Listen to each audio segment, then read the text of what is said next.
Assalamualaikum warahmatullahi wabarakatuh. Waalaikumsalam warahmatullahi wabarakatuh. Halo sobat ngobus, dulur ngobus, juga sahabat Batu Beling. Jumpa lagi dengan saya Mas Yofi Moreno. Kali ini kita ngobus spesial karena kali ini yang ketiban campur saya sendiri.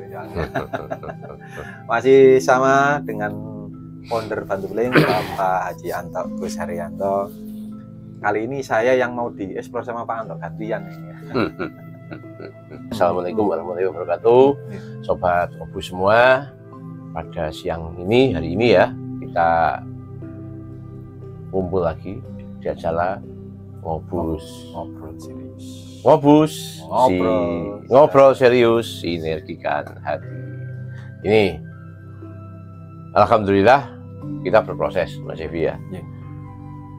Pada kali ini saya selaku foundernya Batu Beling ingin ngobrol dengan Mas Evi. Ya lebih jauh, barangkali kan banyak pemirsanya ngobus kan nggak tahu.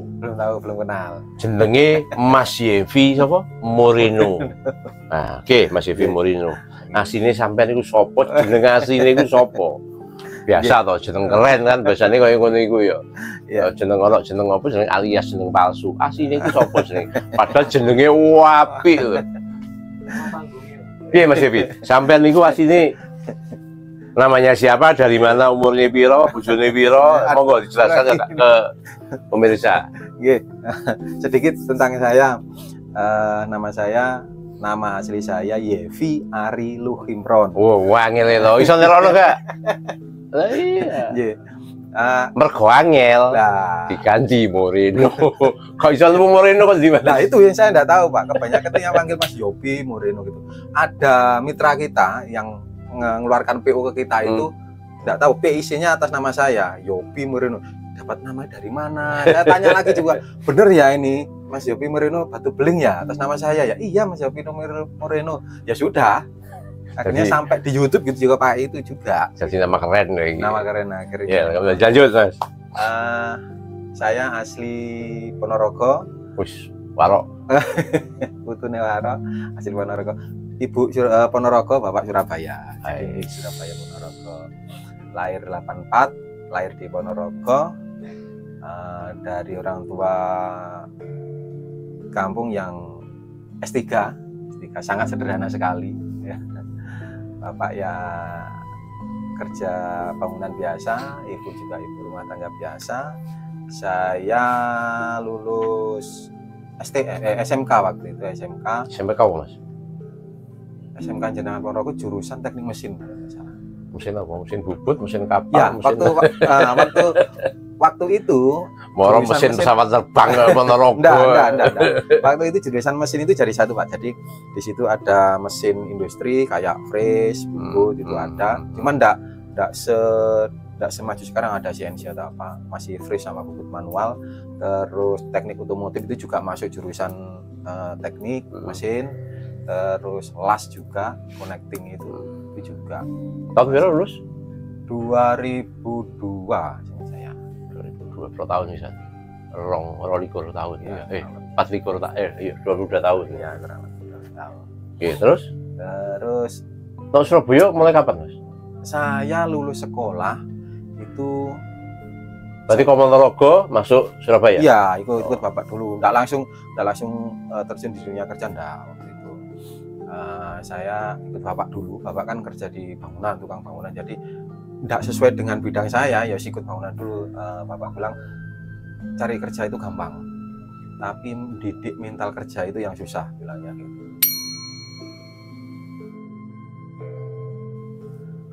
Jadi ya mulai dari lulus itu sudah ikut Bapak, meskipun enggak sesuai bidang kerja ya ikut, mulai ngecor ya pokoknya kerja bangunan seperti itu sama Bapak. Kebetulan Bapak tahu Bapak Mas Evi? Belum tahu ya. Keren, kalah keren. Ya, meskipun sudah sepuh tapi tetap keren. Nanti ditambah. Kalah. Bisa dimasukkan nanti. Iya ada. Yo keren, jiwanya muda.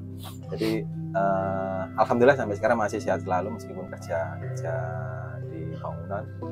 Saya bangga sama orang tua saya.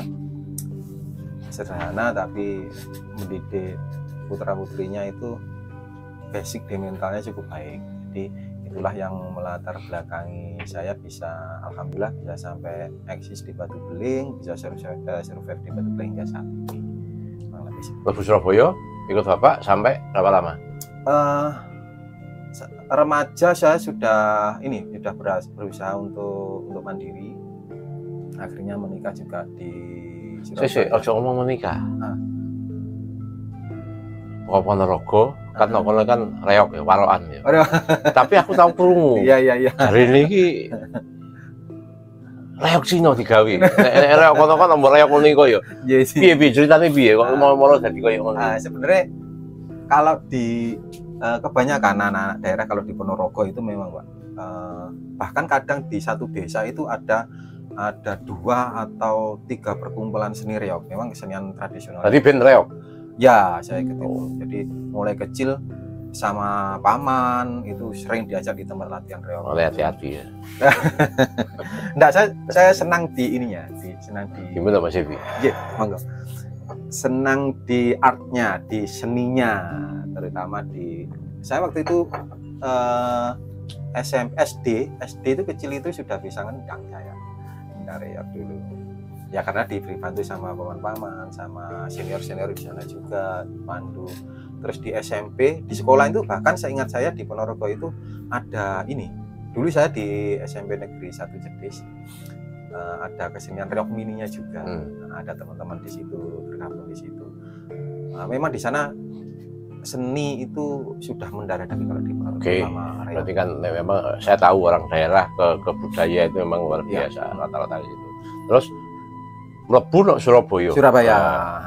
Ceritanya piye kok sampean iso dadi pemain apa namanya? Pemain apa itu? Iya. Barongsai.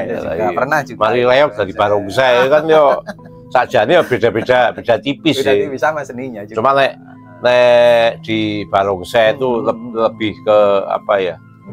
Ke kecekatan.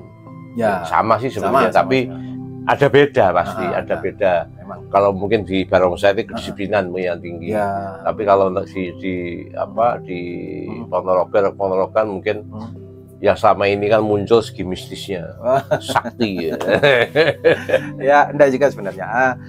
Hampir mirip keduanya. Ketika saya di Surabaya, saya kan memang suka ekstra Pak dari dulu. Baik itu bola, baik itu seni, saya suka di situ. Nah, ketika masuk di Surabaya nih, saya kan belum punya banyak koneksi, belum punya banyak teman gitu. Paling teman ya cuman masa kecil dulu saya, waktu saya masih belum sekolah itu ada teman di Surabaya juga. Paling itu saja. Nah, ketika ikut Bapak di Surabaya, dikenalkan sama teman-teman. Pulang kerja selesai itu saya masih ingin cari ekstra apa gitu. Biasanya kalau minggu ikut main bola sama teman-teman di Surabaya. Nah, ketika setelah ikut Bapak beberapa waktu, habis itu saya kan mandiri, cari kerja sendiri. Nah, ada teman kerja di salah satu pabrik. Waktu itu saya masih kerja di pabrik sandal kalau nggak salah, sepatu sandal.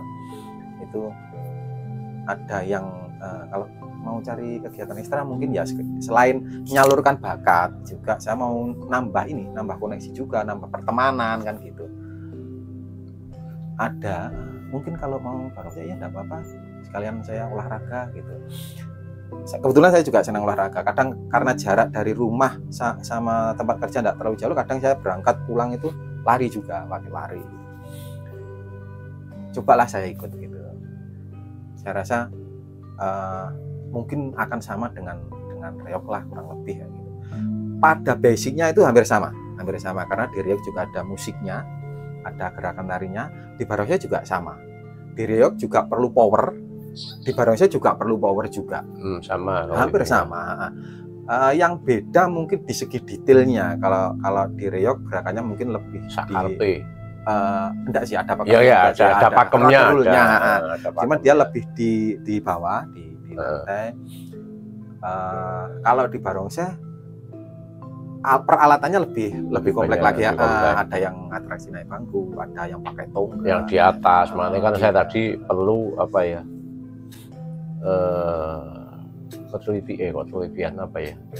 Ada ini teknis-teknis tertentu, skill-skill tertentu. Disiplin. Harus disiplin, disiplinnya harus tinggi.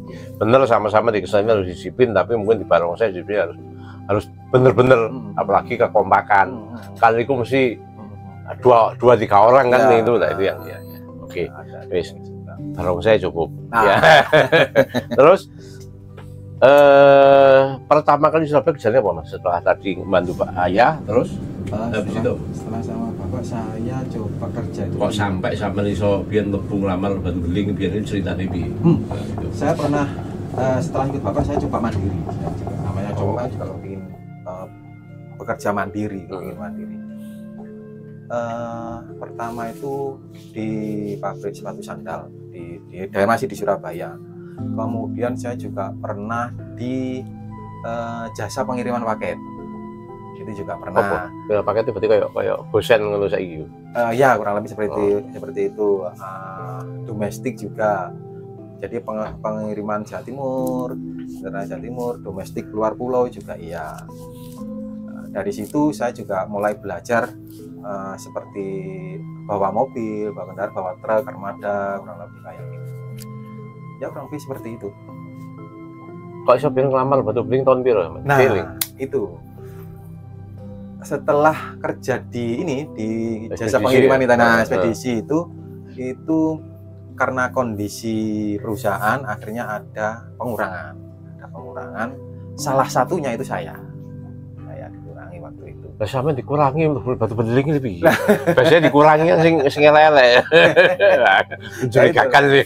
Nah, pada waktu itu, Pak, lokasi tempat kerjanya itu ada di dekat Bandara Juanda. Jadi kalau kalau dari rumah saya di Kenjeran Surabaya itu kan jauh gitu. Perjalanan kalau sepeda motoran mungkin sekitar 1 sampai 1,5 jam gitu.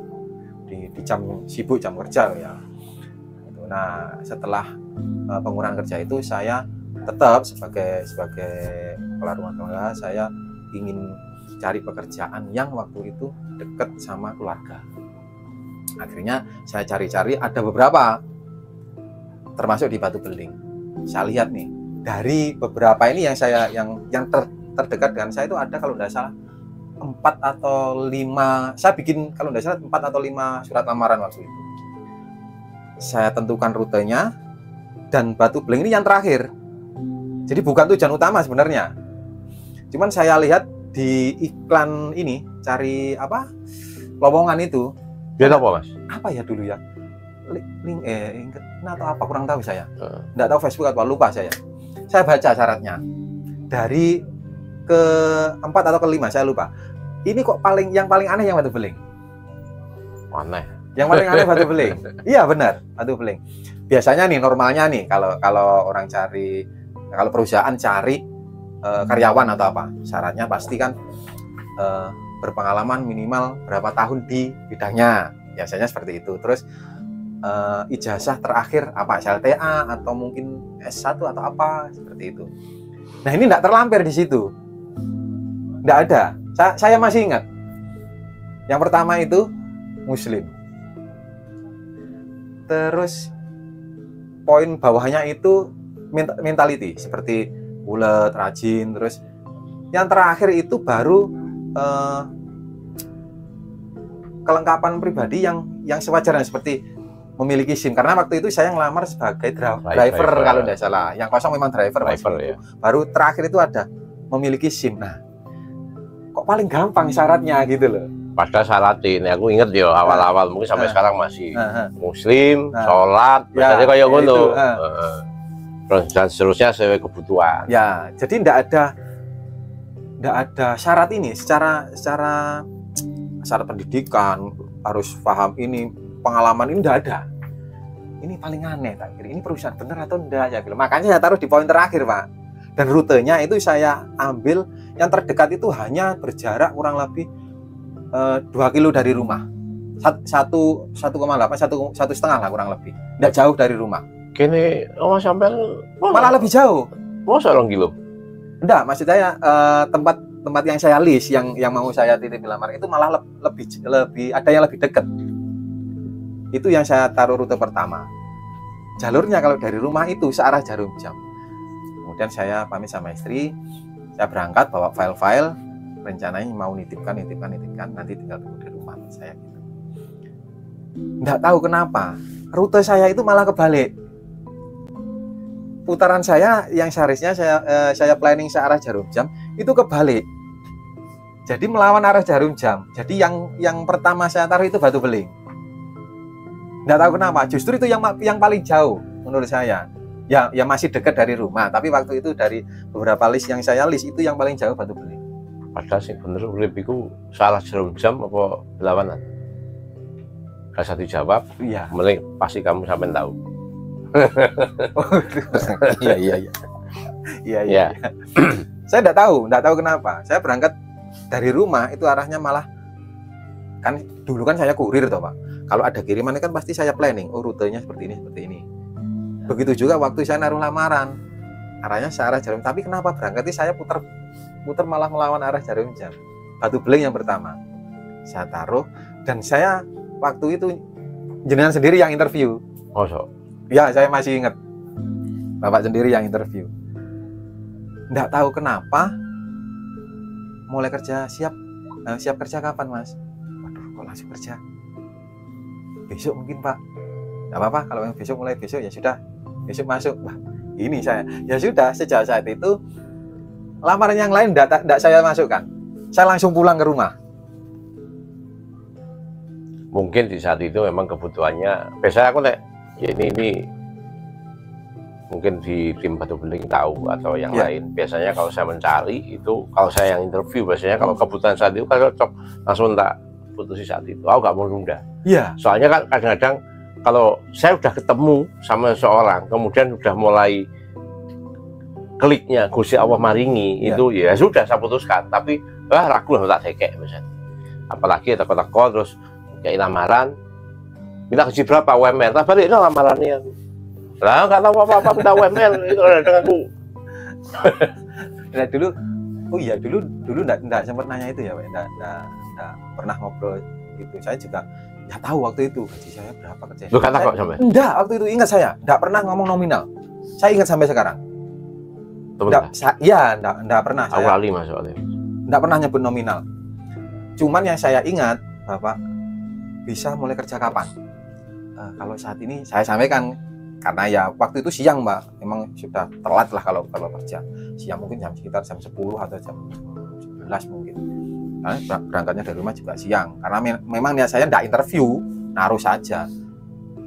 Kalau besok gimana Pak? Ya sudah besok mulai kerja. Wah ini, saya bilang ya sudah. Saya file yang lain saya bawa pulang sudah. Loh, istri sampai rumah kok cepet Mas? Ya, besok sudah mulai kerja. Ya alhamdulillah sudah. Ya, kayak gitu. Ini sampai sini sih ya Mas Evi ya. Ya. Berarti mulai dari level pertama Pak Siswanto. Sekalipun beliau nggak pernah tanya uang dengan saya. Mudun maneh mulai Mas Umar. Nggak pernah sekalipun dia tanya gaji berapa. Dan sampai sekarang pun mereka nggak pernah tanya. Tiba yang ngono bisa. Sama. Enggak. Nggak tahu yang nanti berikutnya aku nggak tahu. Saya wis suwe lupa. Iya. Biasanya kalau saya sendiri langsung ya wis. Biasanya saya tanya sih biasanya gajimu berapa. Biasanya kok ya ngono. Ya wis begitu tapi wis nggak jauh ya wis biasanya gitu. Terus berarti saat itu berarti bisa nikah ya Mas ya? Sudah alhamdulillah sudah. Oh, berarti rakam saja berarti.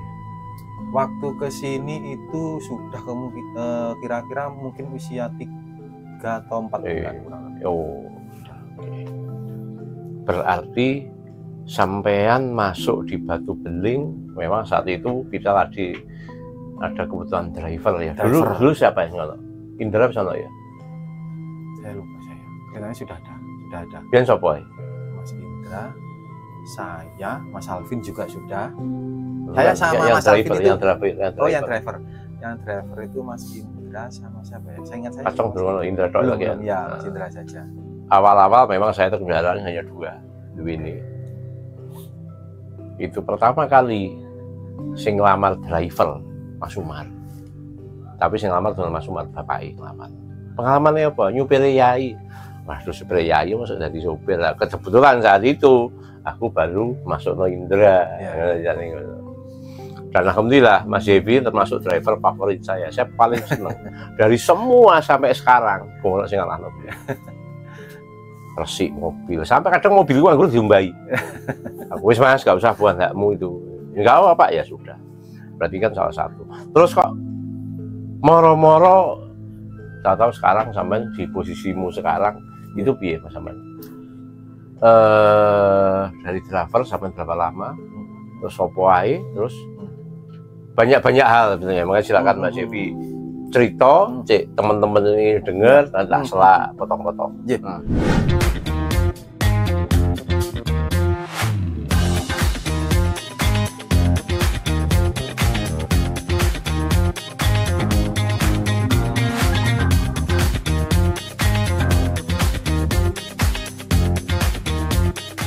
Oke, kalau cerita mulai driver hingga sekarang alhamdulillah posisi saya dapat amanah dari Pak Anto itu di divisi supply. Jadi di Batu Beling ada beberapa divisi, ada aplikator, ada portable toilet, ada konten, salah satunya divisi supply material. Nah, itulah saya yang diamanahi untuk divisi tersebut.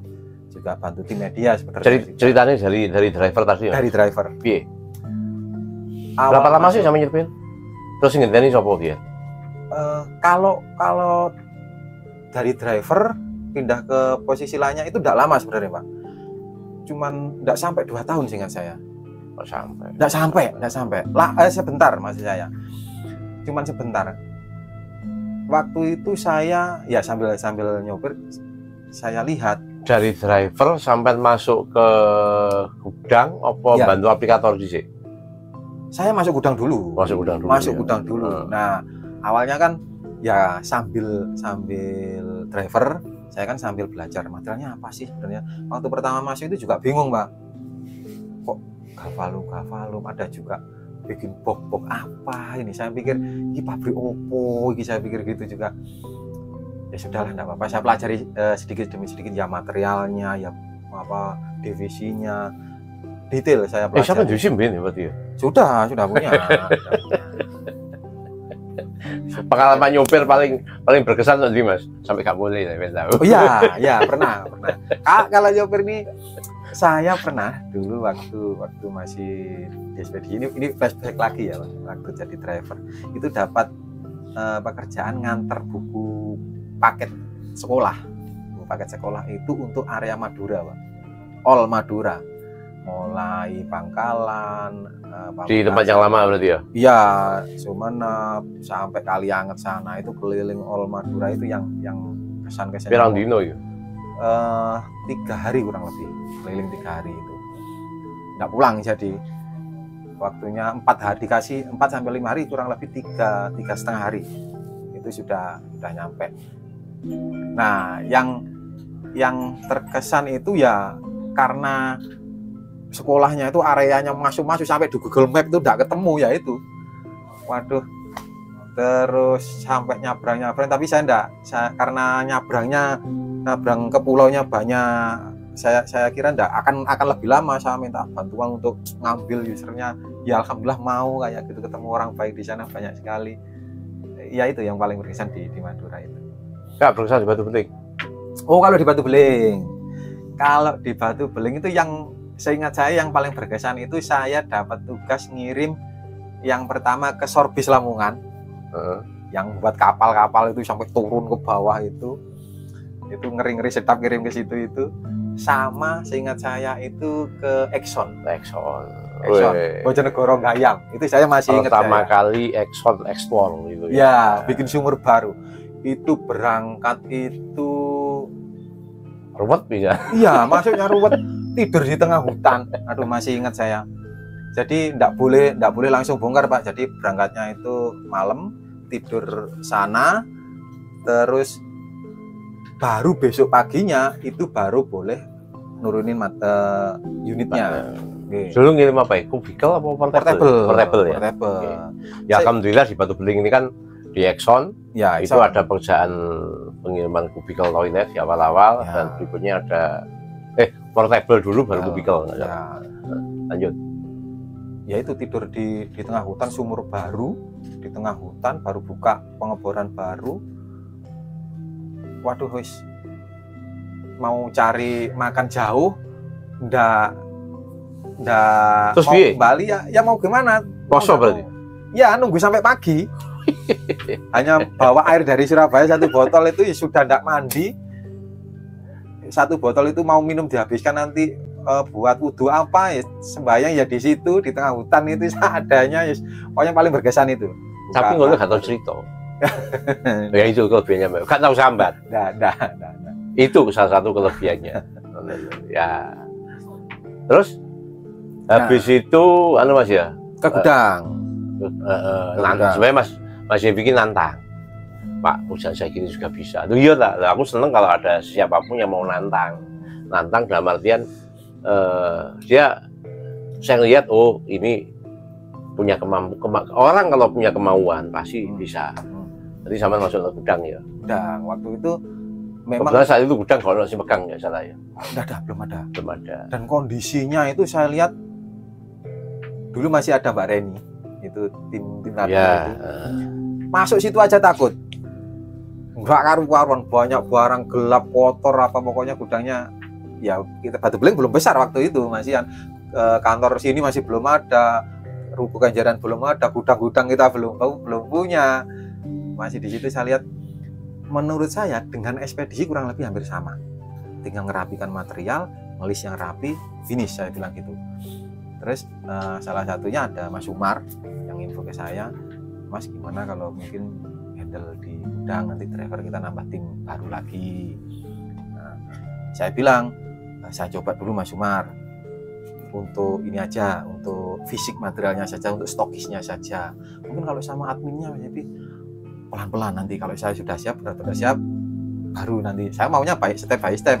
Karena setiap perusahaan pasti punya rule masing-masing kan gitu. Ternyata benar, saya rapikan dulu, saya tata dulu per item, saya ikuti rule. Memang saat itu kita lagi berkembang. Ya, saat itu kita lagi proses berkembang. berkembang. Dulu hanya berapa orang?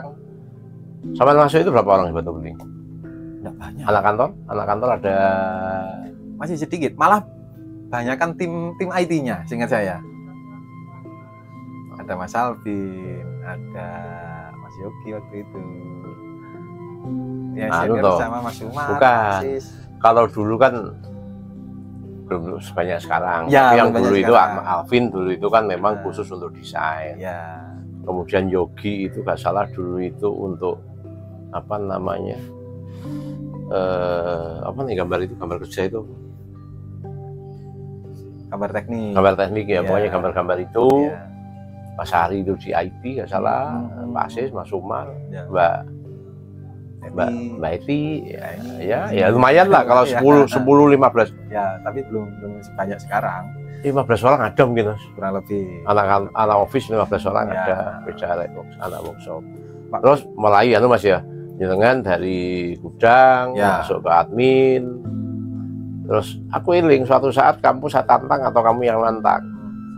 Selama ini gudang itu kan hanya gudangnya aplikator, hanya mensuplai internal. Internal, untuk proyek internal saja. Atau biar ceritanya piye kok mau sampai nantang, tak tantang apa sampai nantang tahu-tahu ya ayo.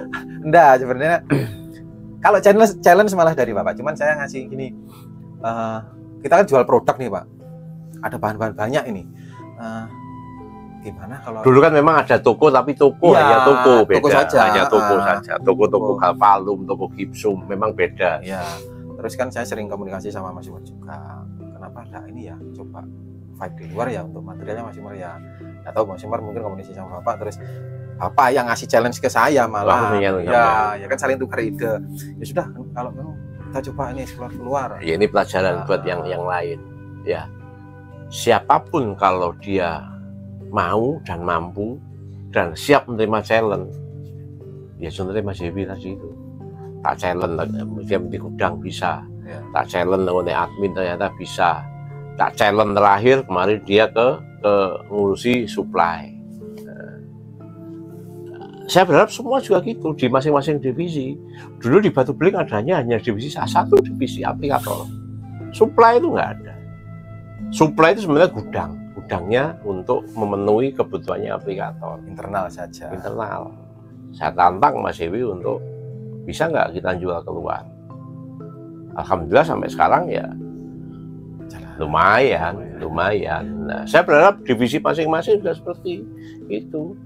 Tidak berbeda dengan di timnya Mas kameramen sama Mbak itu. Harus bisa mengembangkan. Gawe itu gampang. Kayak misalnya kita buat YouTube kayak gini, Ya. gampang. Tapi tugasmu bagaimana supaya orang bisa melihat YouTube kita. Itu. Aku cuma punya ide, sama tadi itu. Saya punya ide, wah aku mau expand keluar, iya kan? Sanggup Mas? Sama Pak? Ya wes mikir kan Mas Evi. Tetap aku mikir dari belakang, tapi kan saya hanya support, tapi yang mikir banyak kan beliau. Oh gawe iki, gawe website. Saya hanya, ayo boleh website. Nah, sama.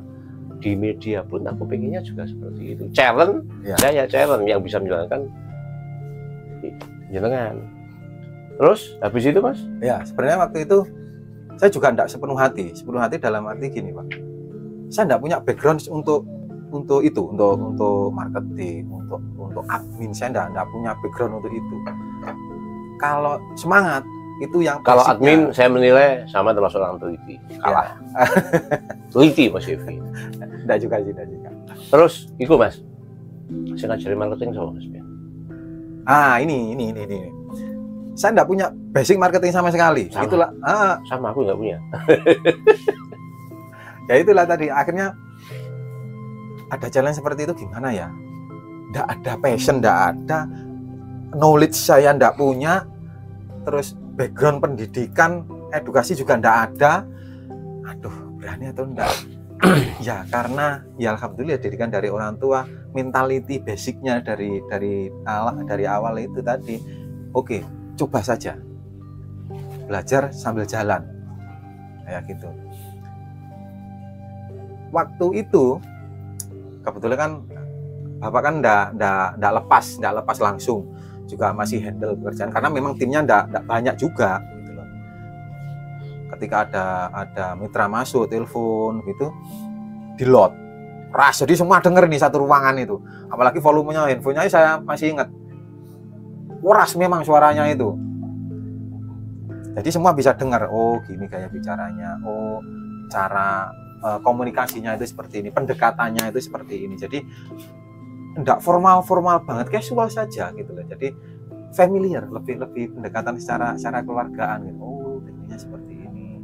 Terlepas dari ini ya, pembelajaran item produk-produknya itu ya. Belajar dewi ini.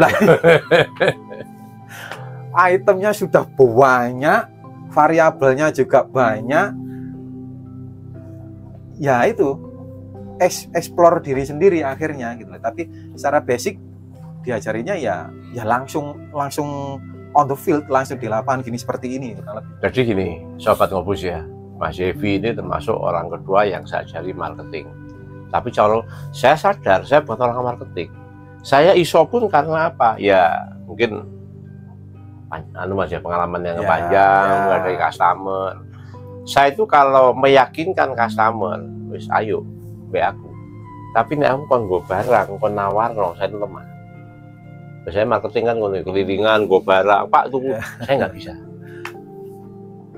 Tapi alhamdulillah Mas Umar, Mas Evi ini termasuk orang-orang awal yang saya ajari ya kayak calonku ya kayak ngono iku mau. Jadi bagaimana kita memelawan customer itu bukan kayak bisnis to bisnis, kayak customer, oh kamu ya ayo kita bermuamalah tapi sistemnya kekeluargaan, enak-enakan. Kenapa? Barangkali ada salahnya kita, mereka bisa memaafkan. Barangkali ada salahnya customer, kita juga enak. Biasanya kan, kamu, aku berusaha nggak seperti itu. Kenapa? Saya butuh panjang. Marketing itu kalau di batu belingnya repeat ordernya yang kita cari. Kalau orang sudah percaya sama seseorang, percaya sama perusahaan, biasanya itu harga nomor sekian. Yang penting, oh barangnya sih dikirim api, oh bisa dipercaya, kemudian oh tepat waktu. Itu yang seperti kemarin waktu kita ngobrol dengan Ustaz Mustafa kan ada banyak hal yang bisa kita petik. Berarti sampai berapa lama Mas Evino ini? Mulai 2016 akhir. Saya 2016. Subuh Mas ya? Ya alhamdulillah sampai sekarang. Lah saya nggak terasa mas, sungguh saya nggak terasa. Termasuk Mas Yevi kan termasuk orang-orang yang ya hampir di awal saya mendirikan Batu Beling kan di awal berprosesnya Mas Yevi tahu ya. Berarti 7 tahunan Mas Yevi ya, Kurang lebih 7 tahun ya alhamdulillah 7 tahun di Batu Beling ini saya dirikan itu di 2011, di 2013-14 itu baru kelihatan survive-nya Ya. kalau nggak salah kayak gitu ya. Iya. Baru kelihatan survive-nya. Memang membuat sebuah usaha itu nggak semudah membalikan tangan, perlu proses. Ya alhamdulillah sekarang Batu Beling bisa berkembang sedemikian ya, salah satunya karena salah satu kayak Mas Yevi ini, orang-orang yang Allah ngirim kayak Mas Yevi ini. Terus 6 tahun Mas Yevi, Kurang lebih 6 tahun di Batu Beling, perasaanmu piye Mas? Apa resign apa piye? ini. Kalau soal perasaan dinamika dalam bekerja itu kan ya sudah seperti Nyaman nggak kamu bekerja di Batu Beling? enggak. Kalau ada yang bilang nyaman itu bahwa enggak, banyak sekali dinamikanya, permasalahannya banyak, maksudnya gini, challenge-nya itu banyak, tapi justru itu yang bikin ketagihan gitu. Jadi itu, banyak sampai hal baru, soalnya sampai bilang itu. nyaman gak nyaman, wih, gua interpretasinya teman-teman ngobus, bosnya gua lah, bosnya ngamuan, gak tau dibayar gitu, wah itu jadi gak nyaman. Nah, yang bikin ini justru challenge itu yang bikin saya berkembang justru. Bukan malah namanya kerja kan pasti ada permasalahan gitu loh. Kalau udah ada permasalahan, ngapain nambah orang, ngapain nambah karyawan untuk menyelesaikan pekerjaan gitu. Justru adanya hal-hal tersebut, challenge tersebut, target-target tertentu itu justru yang bikin convert gitu, yang bikin saya berkembang itu. Nggak pernah saya itu STM ya seperti yang kita tahu loh dulu zaman saya. Nggak ada ilmu marketing itu, nggak ada ya, teknik aja kebanyakan itu loh. Ya mungkin hal kecil yang berkaitan dengan marketing mungkin kurang lebih ada lah 1-2, tapi bukan fake-nya lah gitu loh. Terus habis itu knowledge produk, konstruksi bangunan beda Pak sama mesin lah gitu loh, jauh gitu loh struktur bangunan sama mesin.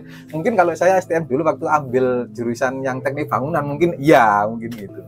Ini kan kebanyakan produk-produk konstruksi kan, lebih ke sana. Iya, Mas. Dari 6 tahun ya berproses. Itu kan seseorang kalau kerja nggak nyaman itu dalam artian kan ono Mas. Ya.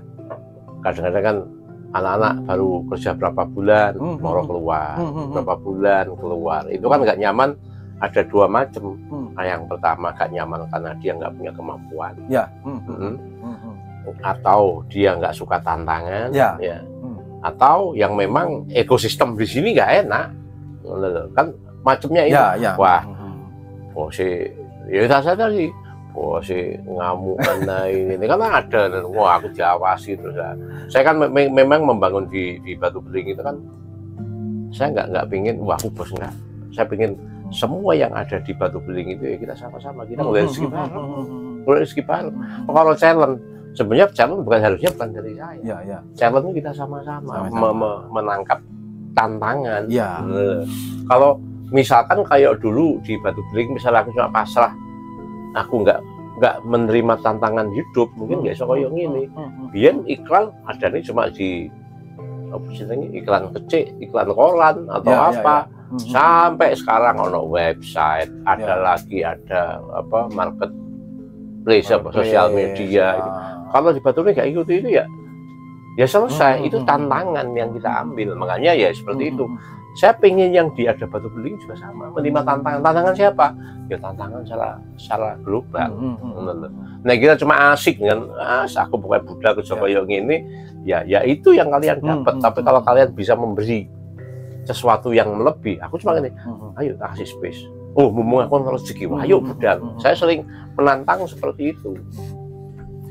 Kalau kondisi ini sih, kalau rule internal Pak ya, sebenarnya selama saya kerja itu menurut saya yang paling enak. Karena enggak banyak rule. Jam istirahat misalnya. Misalkan jam 12 jam 1. Ini contoh kecil ya, Pak ya. Jam 12 jam 1 nih. Kalau kita kan menyesuaikan adzan. Setengah 12 sudah adzan, ya sudah istirahat kan? Kayak gitu. Asyar adzan lagi, istirahat lagi. Kan sama aja dengan istirahat, sholat itu juga gitu loh. Ya kenapa? Ada 2 istirahat jadinya. Bukan, gitu karena apa? Jadi ya, aku nganut itu. ya. Hidup itu menunggu waktu sholat, menunggu waktu istirahat. Sholatnya nggak waktu istirahat, salah itu. Dan tidak semua perusahaan ya mengaplikasikan ini gitu loh. Ya ini kan tanda saya syukur saya, Mas. Ya. Terus penampilan. Enggak terlalu banyak rule, harus sepatu pantofel, harus kemeja, harus apalagi? Ya mungkin beberapa perusahaan yang ketat seperti itu enggak. Casual, rapi, menutup aurat. Yang penting rapi, sopan, ya. Tetapi aku lentur kadang-kadang kayak gitu tuh ada yang nggak paham, malah nyepelek loh. Kalian itu budal nyari rezeki gawe keluarga. Nek singgung nikah ya paling enggak nggih bantu orang tua. Lha ngono nyempatno budal sandalan, rasa tak budal nih. Mbak sampean ayu kok budal kerja nggo jabitan ngene iki pasar ta. Padahal orang dia itu dari penampilannya dulu. Bukan tampilan enggak sopan nih koyo ngene. Kenapa? Kalau kita berangkat kerja kan ibadah. Ya. Iya. Ya. Kalau kita berangkat kerja dengan pakaian yang apa jenenge? Yang mendapat pertama kali kan dirinya sendiri. Mbok coba harganya dihargai. Kadang-kadang ya namanya banyak kepala, banyak isinya. Kadang-kadang ya tugasku untuk mengajari itu. Hargailah dirimu. Contoh kowe menghadap ke Allah waktu sholat. Kayak kau soblong, bolong bisa. Kalau tulisannya gak tepat ya, itu salah. Nek celuk Pak Lurah ya apa celuk wah dandanan rapi misalkan. Misal Pak Lurah apa ngene kepolisian gue KCK rapi ya. Kayak ngono, tapi begitu pas sholat gak sae ini taslibi Mas. Ya. Sama dengan apakah siapapun yang berangkat kerja minimal hargai diri kita sendiri. Dan mungkin yang belum banyak tahu ini, Pak. Belum banyak teman-teman ngobus tahu di Batu Beling di hari Jumat itu diperbolehkan untuk yang cowok pakai sarung. Itu yang bikin nyaman, bikin enak. Enggak apa-apa waktu sholat Jumat pakai sarung, jadi kerja sambil pakai sarung enggak apa-apa. Enggak apa-apa. Itu yang paling menurut saya paling suka itu saya. Soalnya aku pengen suatu saat kerja dengan sarungnya. Itu setuju. Soalnya ya aku bukan santri, bukan apa. Dulu waktu saya KKN, ya. KKN lah. Saya ditempatkan di suatu daerah pelosok di bawahnya Gunung Merapi, Mas. Ditempatkan di seorang pengrajin. Saya sebagai desainer kan ditugaskan dari kampus, udah bimbing masyarakat sana supaya desainnya maju. Orangnya kaya, Mas. Saya lihat sampai sekarang ya saya lihat masih kaya. Dibagi warga wah masuk orang terpandang. Tiap hari kecuali sarungan, Mas. Dia celononan itu hari Senin sama hari Sabtu. Wis iku tok. Celononan niku dia kalau wayahe kulak bahan. Ya. Hari Sabtu iku setor. Dia kan produksi setor. Terus nek setor oleh duit senane blonjo kulaan. Itu aja. Tiap harinya sarungan. Ya itu enggak tiap Senin sampai Sabtu. Setauku ya itu. Enak yo. Kerja mek sarungan kok teh. Ternyata kan ojo ndelok sarung ya wakbar saya budal. Itu yang saya pengin aku kok ternyata aku di Allah paringi perusahaan kayak gini ya saya harap semua bisa. Terus apa lagi Mas Devi? Itu sih. Sebenarnya sebelum ini sudah panjang ya. Terus kemarin dengan istri kok ke rumah. Ya, itu. Apa, Mas? Nah, ini hal yang sebenarnya apa ya, bikin saya campur aduk di perusahaannya, campur aduk. Saya tuh dapat rezeki, dapat, kalau orang bilang ya amanah yang besar. Diminta sama foundernya Batu Bling, ya Pak Anto sendiri, untuk berangkat umroh. Nah ini bagi saya pribadi ya Pak ya, sebagai seorang Muslim tentunya pasti ingin dan kepingin ke sana secara pribadi. Di satu sisi alhamdulillah seneng banget saya. Waduh, ini berangkat ke sana, padahal belum tentu kalau nabung sendiri, usaha sendiri atau apa, belum tentu nanti, ya semoga aja bisa lagi ke sana gitu. Nggak nyangka secepat ini bisa dikasih rezeki, bisa dikasih amanah ya, seperti itu. Yang ngasih rezeki itu Allah, Mas. Memang saya kan memang punya cita-cita. Oh, aku bisa umroh. Ternyata saya bisa berangkat umroh. Alhamdulillah bisa haji. Itu kan di waktu yang ya Allah, wis terlalu. Makanya begitu Allah memberi kemudahan ke saya. Oh, saya ingin memberi orang-orang yang amanah di perusahaan ini, yang takjak mikir bareng, takjak golek rezeki bareng. Saya beri hadiah yang terbaik, bukan sepeda motor kata kayak ini. Sepeda motor bukan hadiah terbaik. Saya kasih hadiah yang belum tentu mereka memikirkan. Saya mikir di, misalkan sepeda motor apa umroh, biasanya kan orang suruh milih biasanya, itu sepeda motor. Ini saya memberikan sesuatu yang memang pelajaran spiritual sebetulnya. Supaya apa? Kue tak kayak sepeda motor lama-lama ya wis kayak ngono iku, engko mbok gowo ngalor ngidul, tapi kalau kamu ada saya perjalankan spiritual ke minimal, oh Makkah kayak ngene, oh Baitullah kayak ngene. Minimal apa yang mereka bawa pulang nanti itu minimal hatinya mulai. Wong aku ikhlas kok memberi ke siapa yang sudah berangkat haji, kan saya ikhlas.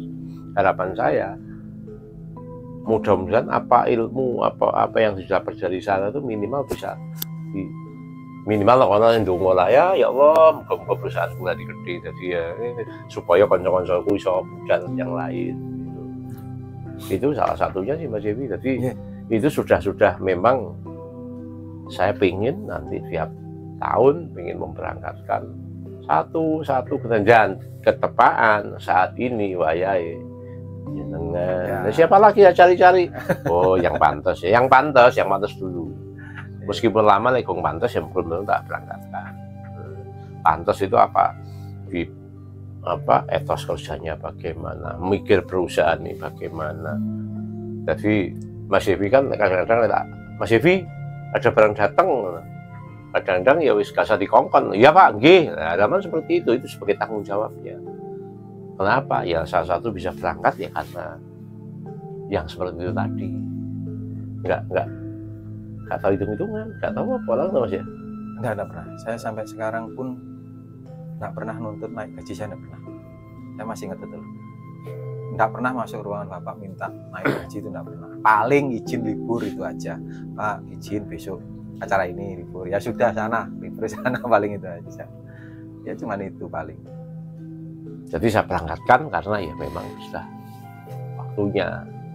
Dan kebetulan di tahun ini mau nggak mau 2 kali, Februari kemarin Mas Alvin, ya September ini jenengan. Saya Mas Alvin kan harusnya di akhir tahun kemarin karena dia ada kesusahan mau nikah dan sebagainya, akhirnya ketunda. Ya jadi gak gelem budal maneh.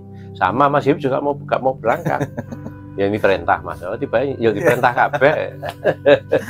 Ya sempat beberapa kali memang saya nolak. Bukan menolaknya bukan berarti tidak mau sebenarnya.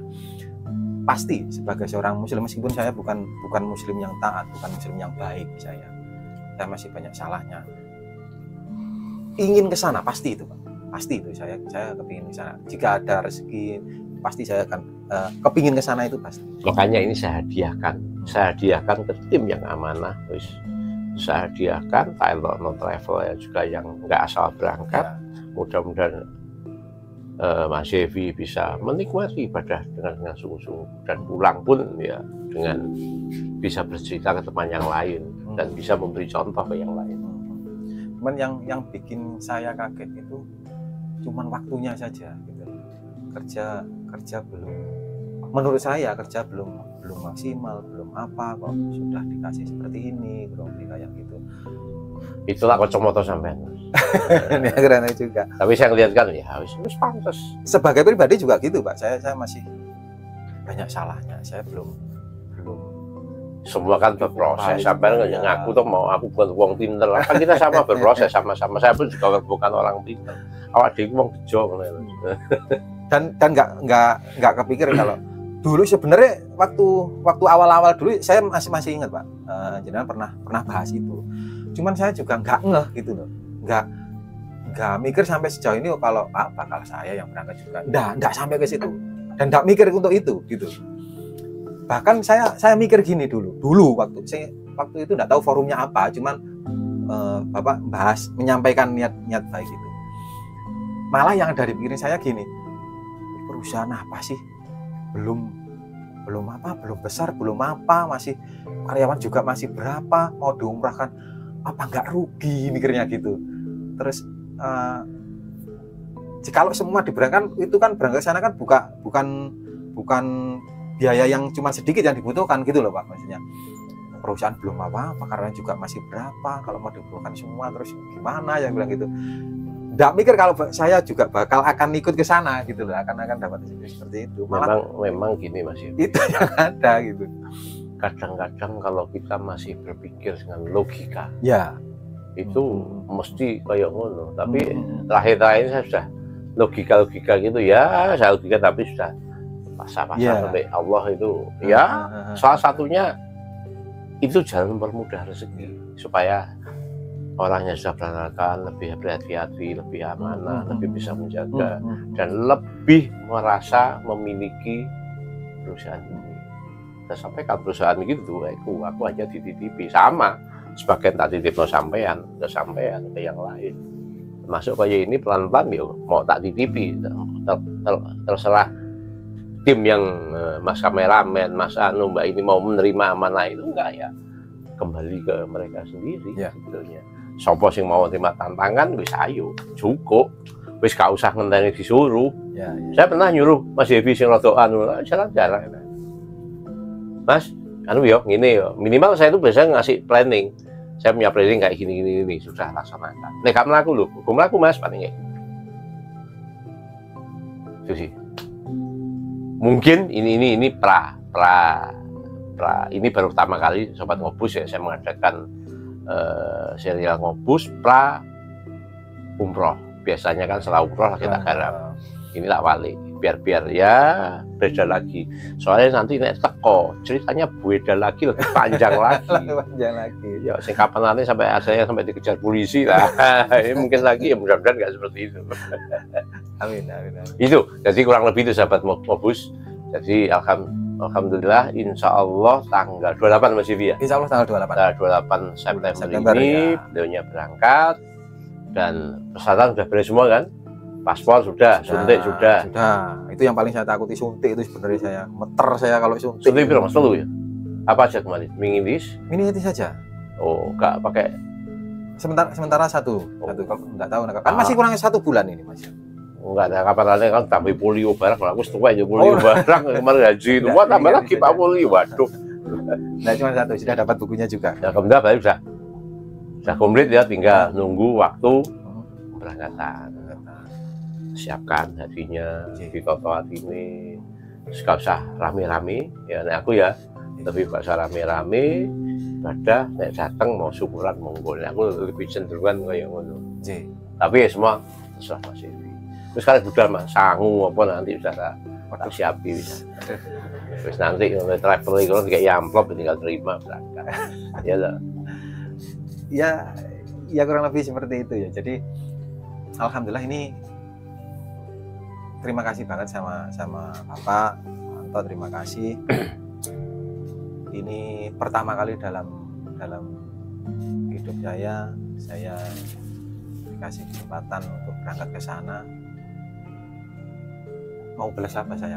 Bingung, enggak bisa saya balas kebaikan. Gak perlu dibalas, yang penting dengan amanah tadi, ya, amanah, mengelola perusahaan dengan benar, memasukkan perusahaan dengan benar. Nah, so perusahaan ini nanti suatu saat bisa buat turun ke anakmu. Kayak saya turun bela, besok Arab saya bela turun anak. Siapa yang berjaki ini wis meruntel sampai misalkan sekarang kita ngomong 120 orang, ya siapa tahu besok generasi sekian dari 1000 orang, ya nggak tahu. Sekarang saya sudah kemarin saya pengen jadi 100 orang kan di awal-awal akhir tahun kemarin. Sekarang sudah tembus 120 orang, termasuk yang di Bojonegoro. Ya mungkin nanti 2026, ayo besok 200 orang, bisa jadi.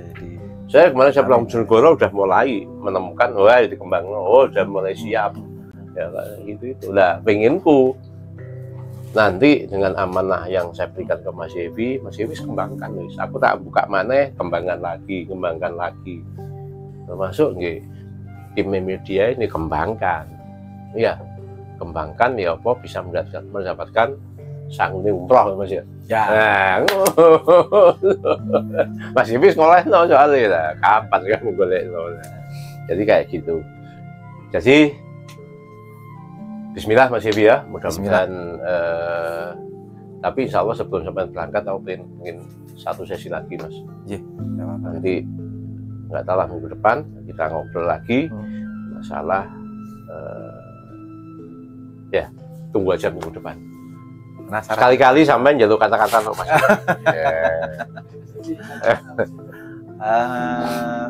Kata-kata hari ini apa ya ini?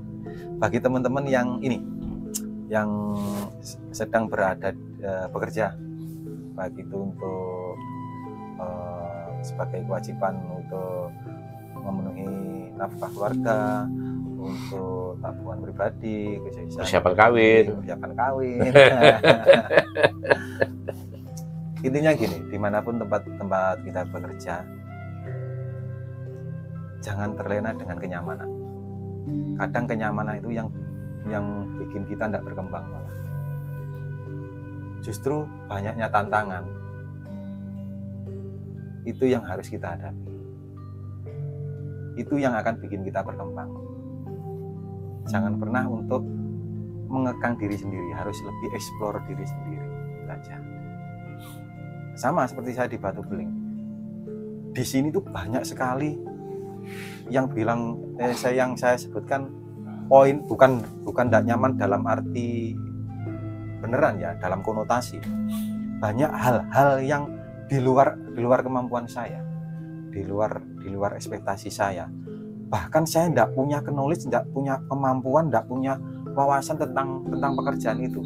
Ya dengan bimbingan dari pimpinan sebagai leader, sebagai malah lebih seperti orang tua, lebih kayak bapak sendiri gitu, ngajarin anaknya, bukan seperti pimpinan sama anak buah, sama karyawan enggak, sama bos kayak karyawan enggak, lebih kayak orang tua. Saya ngerasa lebih kayak ngene lho seperti itu. Dan hal yang berat pun ketika saya punya pola pemikiran positif yang seperti itu, saya anggap ini cara saya untuk belajar. Ya alhamdulillah sampai sekarang bisa survive, bisa berkembang, bahkan ada divisi baru. Nah, lebih seperti itu. Jadi tetap eksplor diri dan jangan terlena dengan kenyamanan.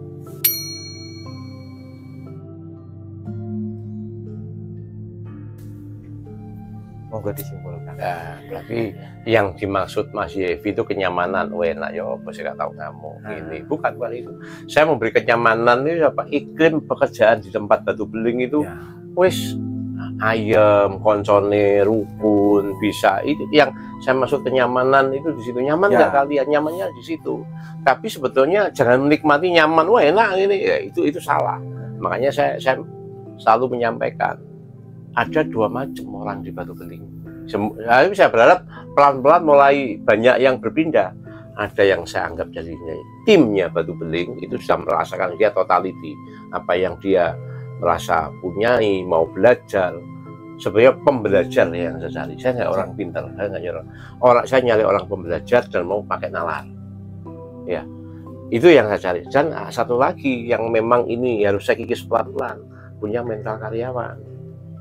Budal Isuk mulai sore, pokoknya yang nyaman dinikmati gak seneni, tapi untuk berkembang, wiki, makanya selalu maju. Kadang-kadang saya manggil.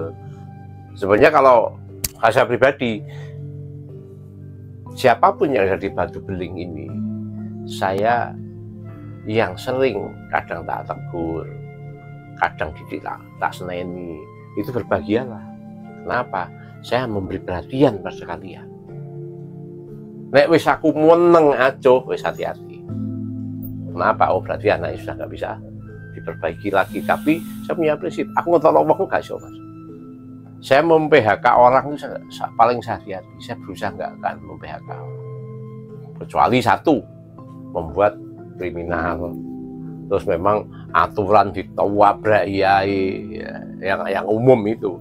Tapi nek budal mulai ya sudah, nikmati kamu jadi karyawan. Mental karyawan ya sudah. Jangan tapi terus wah enak yo Mas Yevi moro iso budal umroh ini ya, jangan harus dipisahkan. Mas Yevi mental bukan mental karyawan, mental leader, mental harus bisa berkembang. Nah iso perusahaan Pak aku punya ide kayak gini. Nek mental karyawan kok enggak ini. Nek bose apa bukan bose atasannya wis nerima ya sudah, bukan. Jangan seperti itu. Kamu harus bisa naik. Apalagi di divisi ini berkembang. Kayak sekarang ini nanti suatu saat divisi yang ada ini satu dengan divisi yang saya buka baru. Saya buka divisi juga ada beberapa divisi nanti. Ada divisi makanan, ada divisi edukasi, ada divisi hotel, art. Buka mana ya aku pengen apa? Buka galeri, seni. Ngajari anak gambar atau apa. Ya divisi ini ayo kita pas. Siapa yang bisa berkontribusi lebih udah lumrah. Ya, itu kata-katanya sudah. Berarti oke, sahabat Ngobus semua, alhamdulillah sesi kali ini saya tutup dengan Ngobus ngobrol serius, sinergikan lagi. Assalamualaikum warahmatullahi wabarakatuh. Waalaikumsalam.